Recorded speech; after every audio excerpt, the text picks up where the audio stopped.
जहां पूरे दुनिया के बौद्धों का शीश झुकता है, उस पर किसी और का कब्जा है, ताकि विरासत हमारी वारिस तुम नहीं बनोगे, विरासत हमारी वारिस तुम नहीं बनोगे।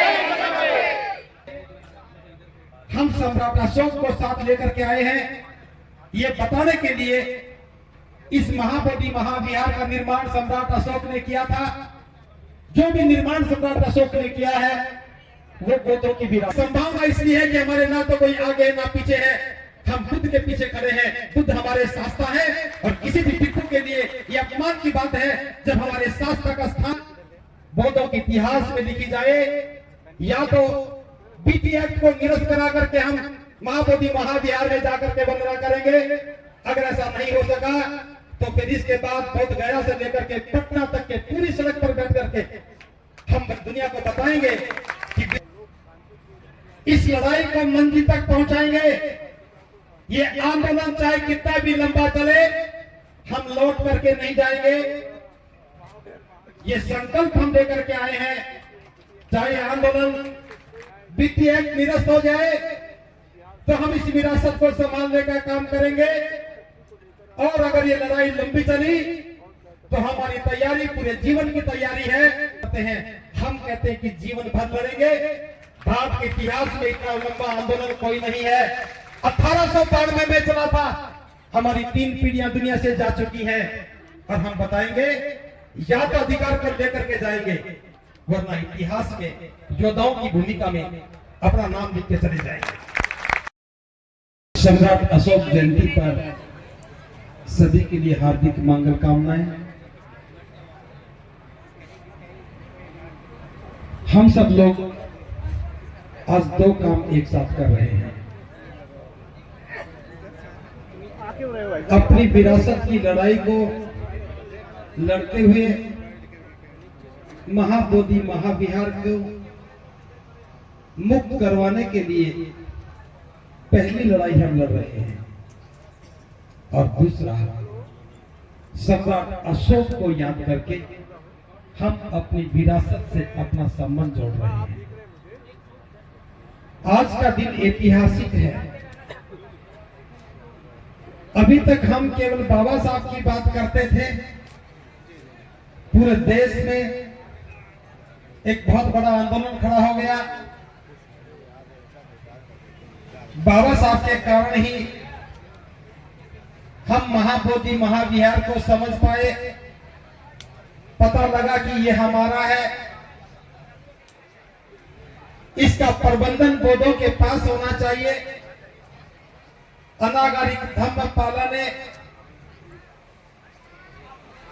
135 वर्ष पूर्व इस मूवमेंट को शुरू किया, आंदोलन को शुरू किया। 1891 में वो भारत में आए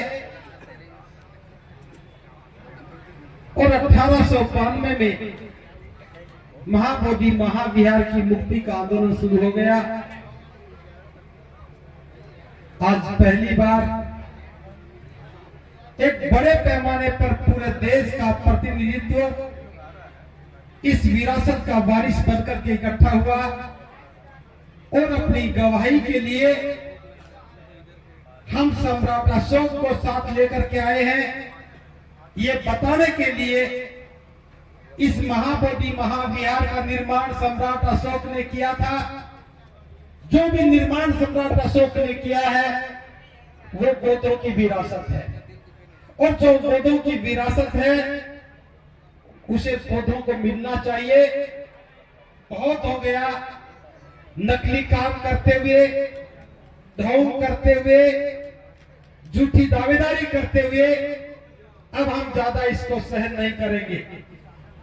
मैं आपको बता देना चाहता हूं, जब मैं बौद्ध भिक्षु बना तो मेरे सामने एक ही लक्ष्य था कि मैं भारत में बौद्ध धर्म का प्रचार और प्रसार करूं। और पिछले 20 वर्षों से मैं ये काम करता रहा। लेकिन जब आकाश लामा जी ने,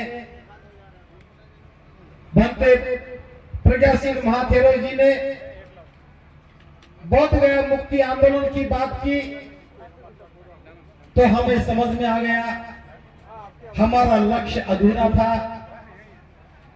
जब तक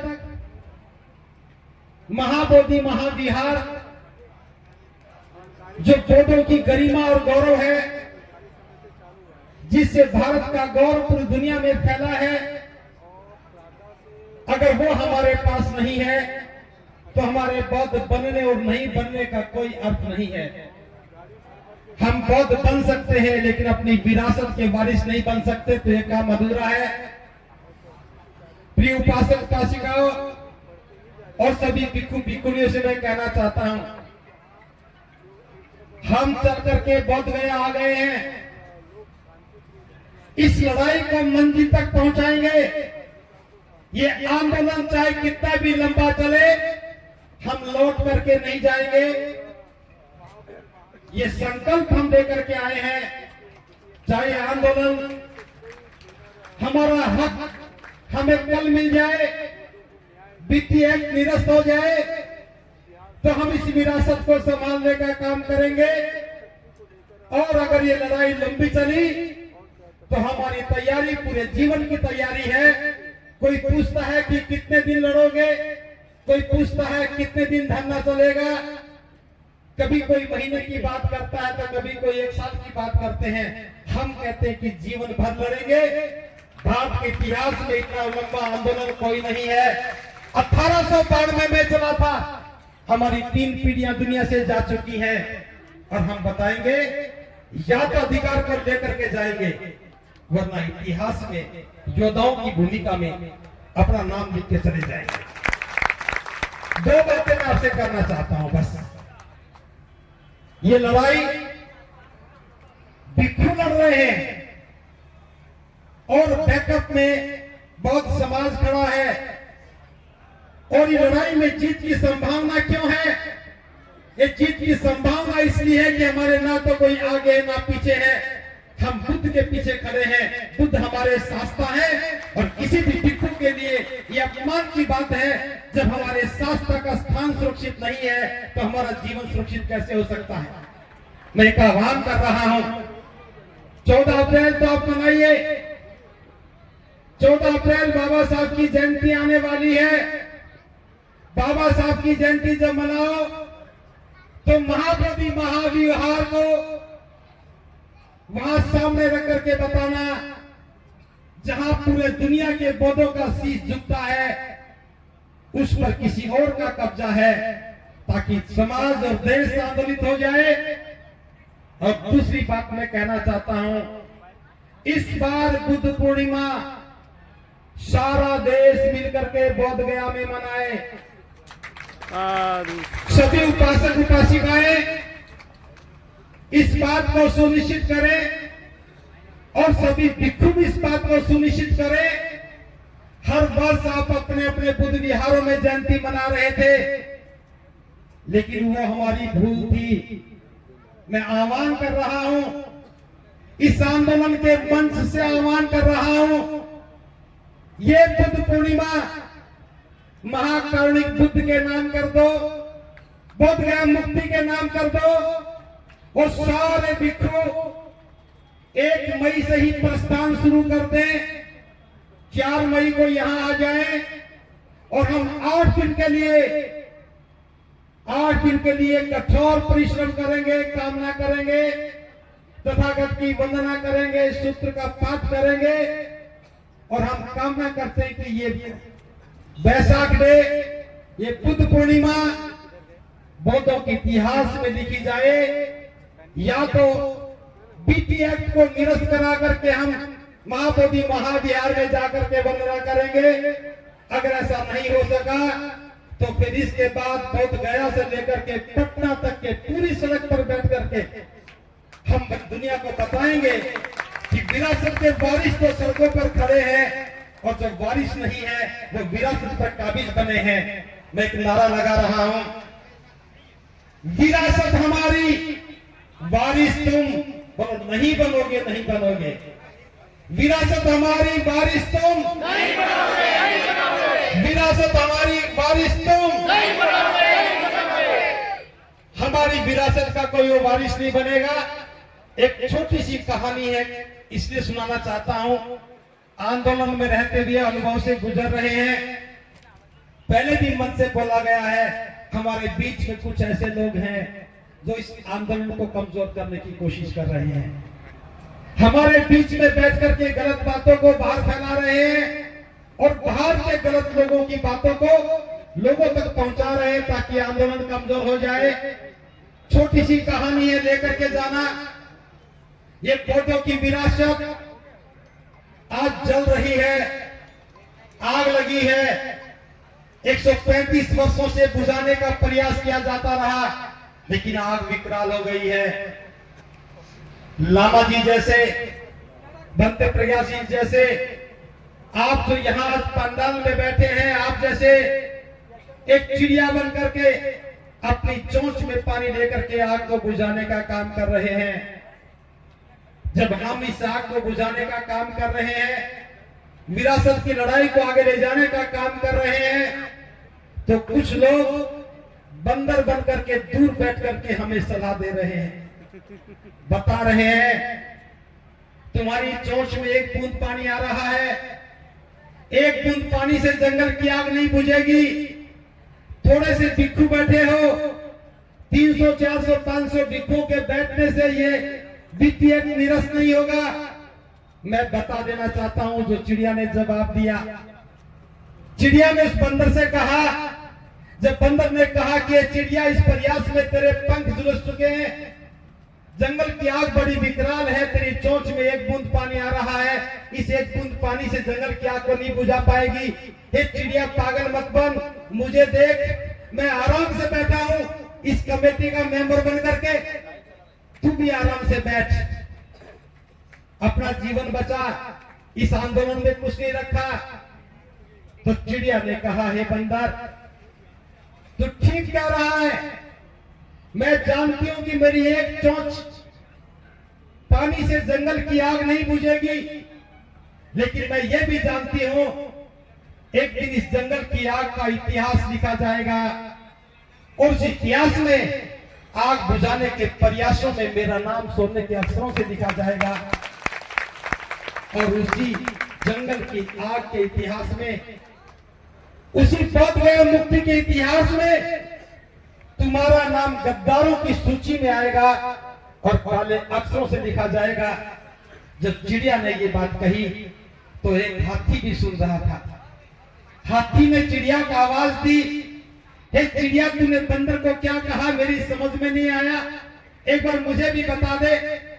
तो चिड़िया ने कहा कि हे हाथी सुन, इस जंगल में हम पैदा हुए, इन पेड़ों की छांव में फले फूले हैं, इन्हीं के फलों को खा करके हम जीवन जिया है, आज ये जंगल धू धू करके जल रहा है।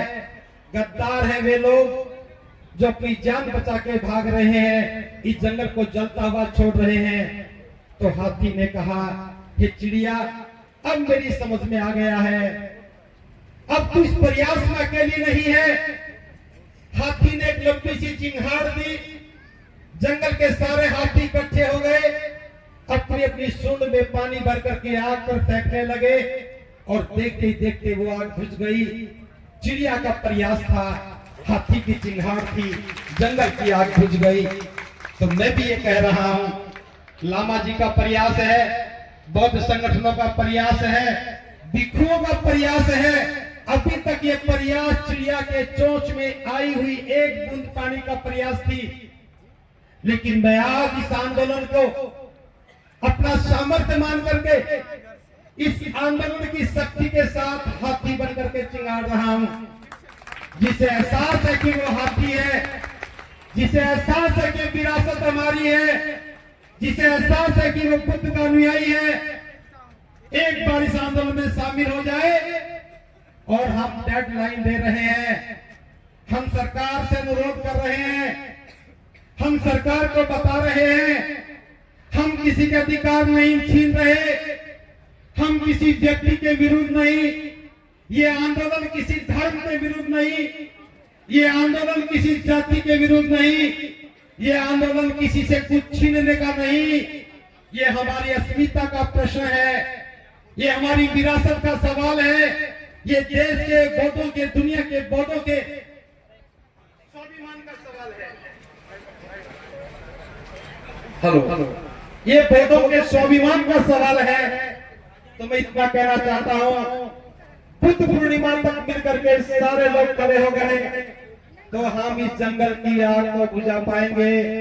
इस महाबोधि महाविहार को गैर कानूनी अधिकार से मुक्ति दिला करके महाबोधि जो एक्ट बना है, मैनेजमेंट एक्ट बना है 1949 को निरस्त करवा करके बौद्धों के हाथ में इसका प्रबंधन दे करके गर्व और गरिमा से कह पाएंगे कि महाकारुणिक बुद्ध की जो विरासत थी हम उसको बचा पाने में कामयाब हो गए। इसलिए मैं आह्वान कर रहा हूँ इस देश के सभी भिक्षुओं से, सभी उपासक उपासिकाओं से, जहां भी जो भिक्षु रहता है उससे अनुरोध करें।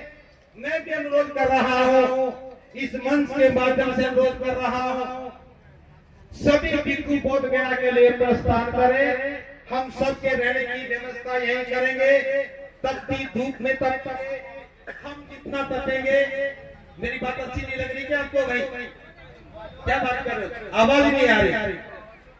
हम इस धूप में तपेंगे। मुझे लगता है कि ये आवाज कौन आ रही?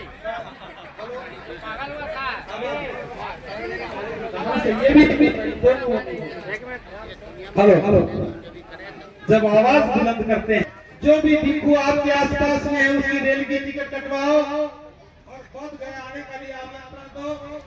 जो भिक्षु अपना किराया वो अपने किराए से आ जाए, कुछ उपासक उनकी सेवा करें, रेल का टिकट दे दे वो आ जाए। अगर फिर भी कोई व्यवस्था नहीं बने तो हम इस आंदोलन समिति की ओर से कोशिश करेंगे कि ये बाधा दूर कर देंगे। मेरा आह्वान है कि सभी भिक्षु आए, उपासक उपासिका आए और इस बार की बुद्ध पूर्णिमा को हम महाबोधि महाविहार की मुक्ति के नाम समर्पित करेंगे।